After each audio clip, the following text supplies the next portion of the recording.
Hey, welcome back to the 100 Movements podcast. My name is Brian Johnson. I'll be your host today, and I'm joined by Monica and Jeremy Chambers. And just to catch you up, we are starting a new series that we're calling Contours of the Kingdom around a book that Monica and Jeremy wrote called Kingdom Contours. So we're going to take about 8 weeks to explore this book that we would encourage you to pick up, that you can read along with as we go through these episodes together.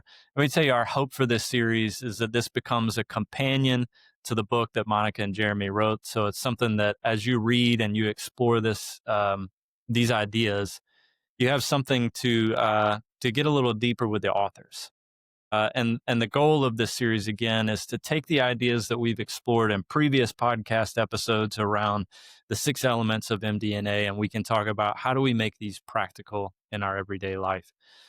So before we dive into all of that stuff, let's just get to know Monica and Jeremy a little bit. So I'm going to kick it over to Monica first to tell us a little bit about who they are, and then we'll invite Jeremy to share a little bit about you guys as well.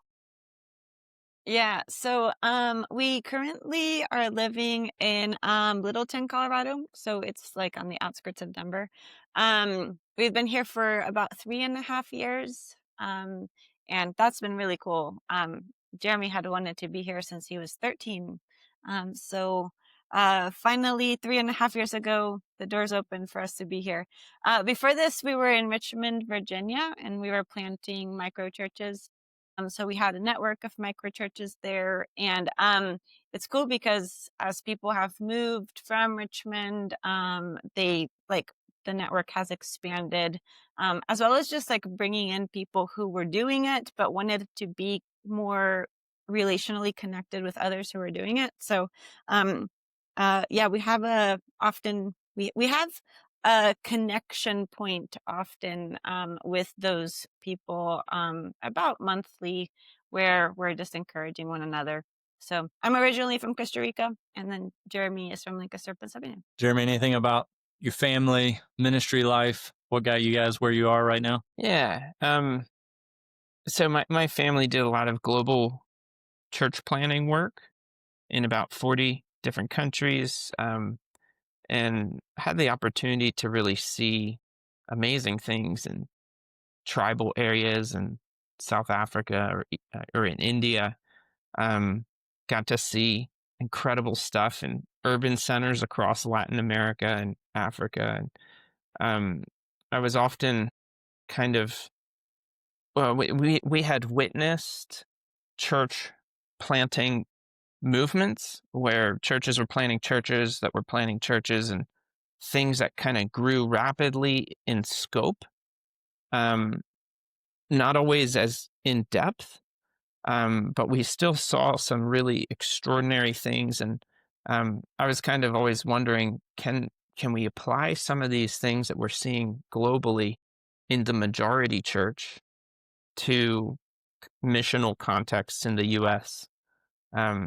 And yeah, I mean, that's part of what led us into the path that we've been on, and doing missional work, loving neighbors, incarnational, being with the people that we care, that we're serving.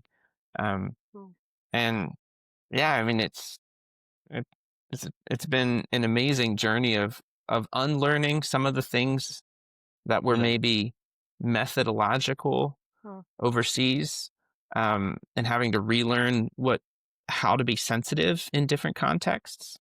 So the hard work of diligent contextualization is one that we've really cared about, when we think about the people around us as people groups, and say, how do I connect in a way that they feel loved and know that they are loved? Yeah. So that's something that gets us pretty passionate about the work that we're doing. Yeah. And to be clear, when Jeremy says churches were planted, most of the churches were like in homes or in like little neighborhoods. Like, I think often when people hear church planting, they may still think like a church in a box kind of a thing. And most of those churches were not that. Yeah. I haven't spent a ton of time with you guys, but all of the time that I do get to hang with you, I walk away and just super encouraged. The way that you love Jesus comes through. So I'm looking forward to this conversation over the next 7 weeks or so. And um, yeah, again, I just want to say for those that are listening, like, this is not going to be some super professional video series. We're just hanging to explore this book that they wrote called Kingdom Contours. And if you've listened to past episodes, like I said, we've gone into like the forgotten ways. We did this series around the 6 elements of mDNA. And sometimes that stuff can live way up in the clouds. It's a bit theoretical or academic in a way. And the book that Monica and Jeremy have written is really about, I believe, how to make this practical, how to take the paradigm into practices. And so that's why we want to have this series, is like exploring the book together, exploring the practices, how to make those elements real in order to see movement. We talk about on the podcast often, our mission with 100 Movements is to help shift the tracks of history from institutional to movemental Christianity. And part of that is we need to see pictures of it. We need to see how people take these concepts and put them, into concrete practices. So that's what we'll be doing. So this first episode is really just an overview to get a sense of where we'll be headed. So I'd love for you guys just to talk about the book a little bit, like why it began, how it developed, the purpose of it. Like, tell us about the actual resource itself. Yeah. Well, I can't say much about it without first commenting on The Forgotten Ways by Alan Hirsch. So that was kind of that was huge for giving language to what we were doing in terms of contextualizing, in terms of remaining centered on a strong discipleship, organic systems, things that can sustain themselves and multiply, things that can potentially go viral into the world, because of what I had seen globally, and what we were doing in Richmond, Virginia. When I got my hands on The Forgotten Ways, I was just like, man, this sums it up. And it gives like really helpful guideposts. Alan Hirsch talks about it as the missional DNA, those 6 components, I guess. Yeah, like they're helpful guideposts for faithful ministry. And so you have the idea of Jesus as Lord. And so it's just coming back to Christ as the foundation, solid discipleship, a missional impulse, organic systems in terms of like reproducible, lightweight, and then sort of an apostolic environment, which is really the idea of sentness, but involving the gifts being activated into the mission, and then deeper community. So those components, not just superficial community, but real, like full of the fruit of the Spirit. Those components became extremely important guideposts for the work that we were doing, and it helped us to be doing the work of contextualization faithfully. And after a few years, we went through a period of burnout, and we kind of reflected, and we were like, what? We kind of called everything into question, what we were doing. It was a rough time, and Monica and I even said, like, well, what if we just gave up ministry? And it was like, well, what would happen is, like, we can't not tell people about what Jesus has done in our life, so we would still be doing that. And then once you're doing that, you can't not help but start gathering a few, so we would still be doing that. And then, you've got a community, and it's like, we can't walk away from this. It's just the calling in our lives. Mm-hmm. And so we kind of we started to double down on these convictions. I felt like Peter saying to Jesus, to whom else would we go? You alone have the words of eternal life. It was like, where else am I going to go? You alone have the way. Like, you are the way, Lord. And so as we doubled down on that, we started really kind of looking again in a fresh way at um, the mDNA, and that kind of led to this book being written. I don't know, Monica, was there anything else that you think we should say about how the book was written? Yeah, often, so we, at the time we had maybe about, 8 to 10 different communities. And so we were thinking, like, how can we equip the people who are in a part of these communities? How are we, especially those who were feeling more like they were carrying the communities a bit more? And so we had like so many different books that we were like, we would love you to read a couple chapters of this book and a couple of chapters of this book. And like that just would become too overwhelming. We kind of had the question of like, okay, if we could create the book that has all of the ingredients, all of the points that we would love for, especially the people that we were connected to be able to really dive deep into, what would that look like? And so then that conversation was really what produced the book in a lot of ways, of just being like, well, we would want to make sure we make these points. The mDNA to us is like so core. I think in a lot of ways it's easy to brush off to the side. It's either, some people either find it too simple and other people find it too complex, which I think is interesting that there's different feelings about it. But because of just how much we had both experienced it overseas and in the work that we were doing, we felt so convicted that like this was something that this truly does cause movemental dynamics, that the Spirit, like we create an environment in certain ways and then the Spirit is the one who does the work. And so, that's where like we had a bunch of other also resources that we put into this, to Kingdom Contours, pointing to other helpful things, but the mDNA was really the thing that was overarching. So yeah, that conversation was kind of what made it happen. Yeah. Well, this is Kingdom Contours 2 that we're talking about in the next few episodes. So tell me what happened between Kingdom Contours 1 and Kingdom Contours 2, just to give people like, hey, this is round 2 of this book. Like, why round 2? What's different this time? Yeah. Well, so secretly, it's round 3. So in 2017, this book was developed as like just a Google Doc that we were using within our communities. And then in 2020, we published it. I think maybe the editing, publishing process, we rushed it a little because it was the middle of the pandemic, more like the first few months of the pandemic.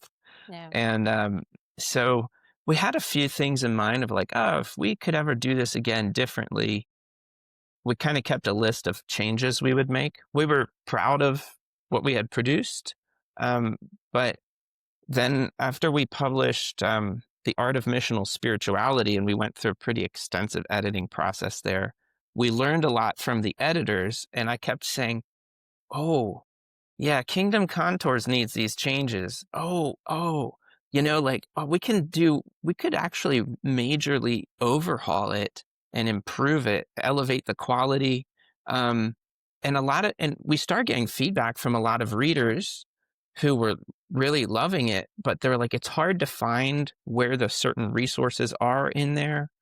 So what we did is we just kind of came back to it. We reduced the content by 20,000 words, which is a lot.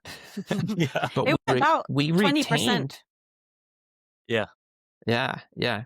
So we retained all the rest of everything that we really believed in. That was like we didn't actually remove any of our conviction from it. We just removed fluff, elevated the principles, and then we organized it in a way that's way more accessible, easier to find stuff. and we changed a little bit to the tone. In those couple years, we started thinking more about how readers hear the tone. And the goal is that you're gently shepherding. Yeah. The goal is that you're equipping in a way that is full of kindness. Um, and it's not that the previous book wasn't that. It's just that we saw ways to add that more of a kind tone, more of a humble tone was our goal. Because you realize that the medium is the message. And so how a book is written became even more important to us. So those are just a Yeah. few of the things that we changed.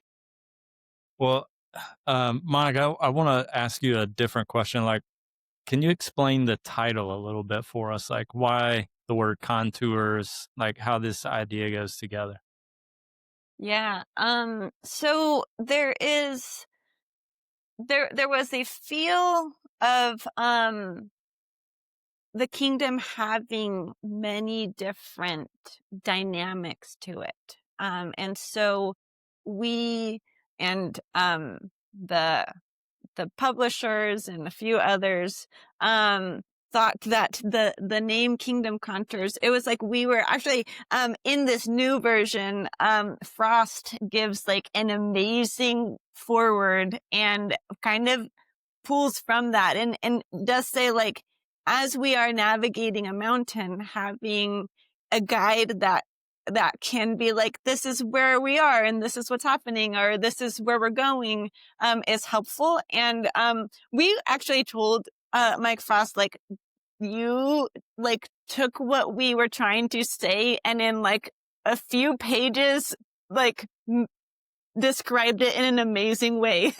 And so, we do really enjoy hiking. Living here in Colorado is like, it's a big thing. And yeah, just having like the awareness of, as we are looking at the contours of the kingdom of God, there are ways in which we can navigate through them. There are ways in which we can lead people towards them. And the mDNA and even we have 3 different kind of focuses, which are foundations, paradigms, and tools. And even those 3 dynamics, help the reader be able to discern, both learn maybe some new things or just have affirmation of what is like foundational, and then have some tools that would be helpful to start to experiment, practice, see what your own context is about. And so the term Kingdom Contours kind of came out of that. Yeah, that's good.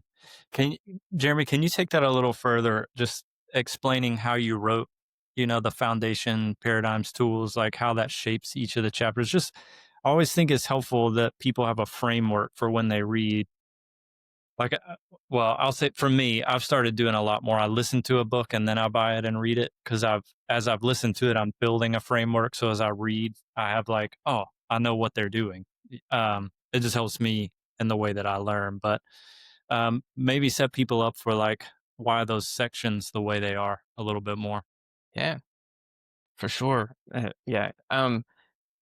So coming back to the forgotten ways, um, I one of the reasons I love it is it's like very abstract, very cognitive, very theoretical.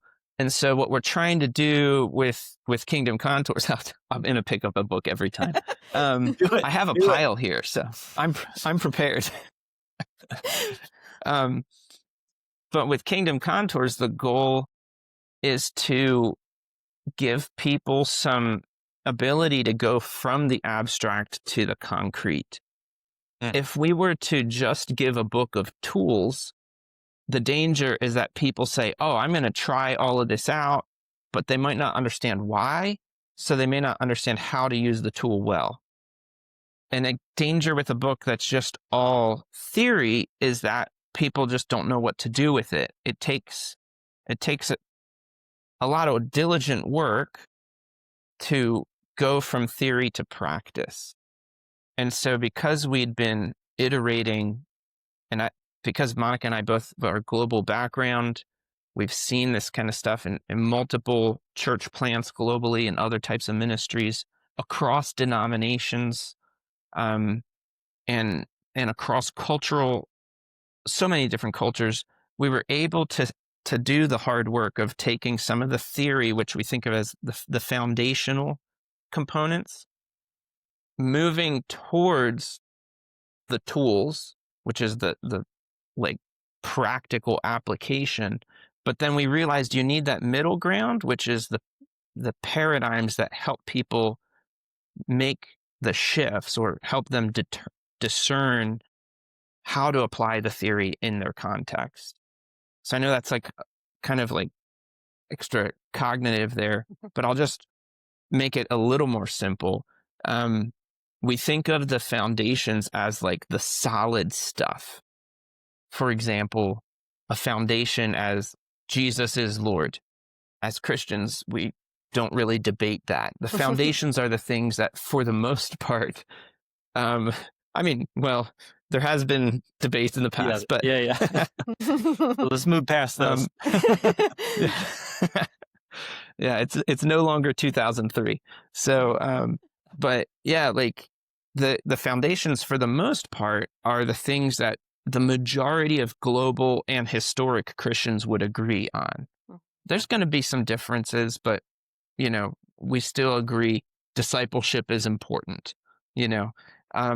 Paradigms then are asking the question, how do I begin to look at what I'm doing, look at the context, look at the people I'm ministering to, and think differently in terms of bridging the gap, bridging the cultural gap, helping people to start to understand the foundations, but also helping the foundations to start to seep in to the culture. And then the tools are more like, you can try this out, but we're not dogmatic about it. You don't have to do every tool. Some tools won't work in your context. So like, give yourself some freedom to play around with the tools. Does that kind of answer the question? Yeah, that's great. Yeah, that's perfect. So a little bit of a turn, I'll kick it back to you, Monica. Like, as people are listening or are picking up the book and reading, who do you hope the audience is in this? Is it like a small group, a group of people that are thinking about a microchurch, a church leader, probably all of them to some extent, but like, how are you hoping people engage the resource? Yeah, I think this is especially for people who are they are already thinking maybe a bit more as leaders. And I say that in the sense of like, not a position doesn't have to be there, but they're already leaning in a more active sort of way. They're not passively just showing up to something or something like that. And so it's either for those types of people, or it can be like a small group or somebody who's thinking about starting a micro church who are feeling that longing that maybe there's something more to this. Maybe it's not just a small group that's existing for itself, but maybe there's more to this. Those types of people would benefit from the book. The hope is that it will give activation further. In some ways, I think we really hope that Kingdom Contours will have the effect on people that the Forgotten Ways had on us, where there was almost a like, oh, okay, I'm not crazy, or maybe I'm a little crazy, but I'm not crazy alone, that what I've been sensing the Spirit leading me towards, there's a confirmation of that here, that maybe I can take a little bit of a risk. Maybe I can experiment. Maybe I can ask some questions that I am maybe asking, but haven't fully asked. And as I'm doing that, we hope that, or as a person's doing that, we hope that the book will actually help guide some of that questioning, some of that experimentation towards, because I mean, we can experiment in all sorts of different ways, but to have the mDNA dynamics as a foundation that's helping to direct the experimentation, it will in our experience, will produce some better fruit than if it's just experimenting just because we want to do something different, or just because we are unlearning things, but now we're just trying to do something on our own. We hope that this book actually will create a path, I guess you could say, for whatever the person's sensing from the Lord. Yeah, that's good. Well, let's think about, again, we're just doing an overview episode here. So for those of you that are listening, Jeremy, you can hold the book up again. Kingdom Contours, you should go purchase this and start reading it. But for people that might track with us over the next 7 episodes, as we get into each of the 6 mDNA, the foundations, paradigms, tools, and then we have kind of a wrap-up episode. If they're listening and they're going, I'm going to track with this, I'm going to go pick up this book, I'm going to ask you a question I didn't really prep you for, but like, what's a starting point for people this week? Like, what's a good place for them to begin to think through, all right, if I'm tracking through this series, or I already have the book, or I'm picking up the book as fast as I can because I finally have something that's going to be a little more practical than the Forgotten Ways. I love you, Alan. But as they step into it, like, what's a good place for them to start? I tried to ramble as long as I could to give you a moment to start thinking through an answer to that question. Yeah. I wrote a blog for the V3 movement, and it's still up. It's called, I think it's like ingredients for movements, or like essential ingredients for movements. I'm just going to pull it up real quick. Okay. And make sure I get the right name on it. But like, that was like, it gives an overview of the mDNA. I mean, that's one place that you can start. Monica, what do you think? Yeah, I was thinking that to start out with, maybe just like sit in some silence with God and just say, like, do 2 things maybe. One is say, what have I been sensing from you, Lord, that maybe this will help to create some movement forward in that. The other I would also say is just spend some time surrendering. I think conceptually we really like mDNA is really cool and really exciting in a lot of ways, but it's actually very countercultural. It's very counter-American culture, but even just human culture. And if we were to actually live into the mDNA, it requires us loosening maybe preconceived ideas, or loosening certain assumptions of maybe success or metrics even. And so to spend some time just surrendering those things to God and saying, if you really want to lead me towards these dynamics, I am willing to get on your wave and just let your wave take me, because I trust that you actually are leading me in this way. And I trust that the core of this is truly of your kingdom.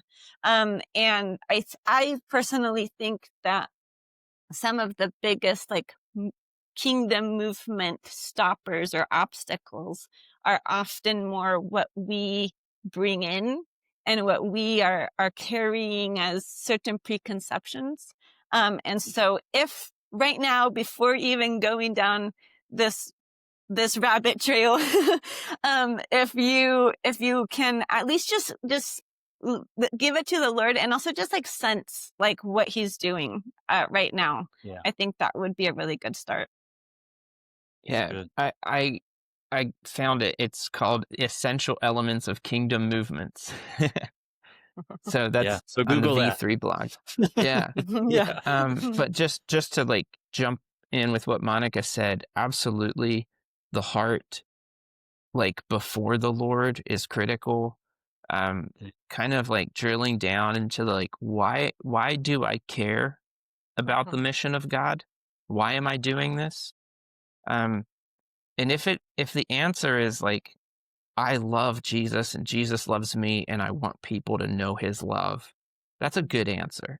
But if the answer is like I gotta grow my church, I gotta meet the metrics, then like maybe don't get our book, you know? like